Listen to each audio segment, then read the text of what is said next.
वरण करण्यासाठी मी तुरीची डाळ आणि मुंगाची डाळ आणि मसुरीची डाळ मिक्स केलेली आहे। त्यामध्ये थोडंसं हळद टाकायची, थोडंसं चवीनुसार मीठ टाकायचं,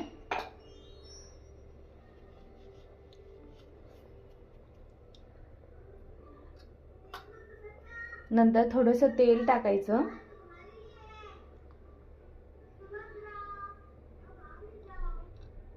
मीठ वगैरे टाकल्यानंतर थोडंसं हळद टाकल्यानंतर डाळीला चव येते।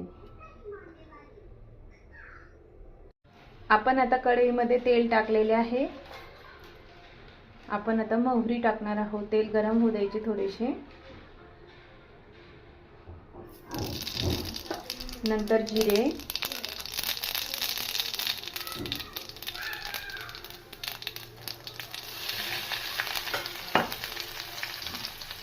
लसूण, हिरवी मिरची,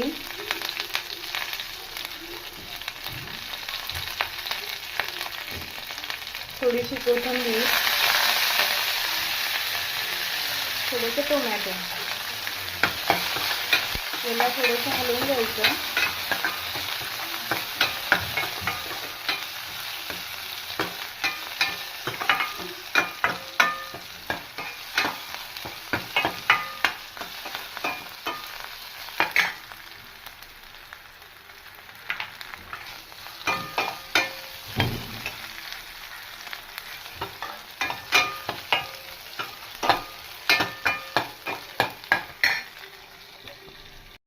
वरण आता तयार झालेलं आहे। बनवण्यासाठी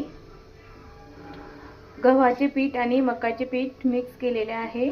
त्यामध्ये थोडंसं मीठ चवीनुसार, थोडीशी हळद आणि ओवा, जिरे बारीक करून टाकायचे, नंतर तेल टाकायचं थोडंसं, कारण की याने बट्ट्या कुरकुरीत होतात।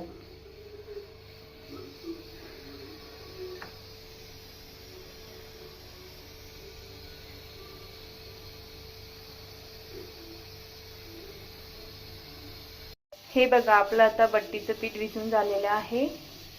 आपण आता याचे गोल गोळे करून बॉईल करून घेणार आहोत।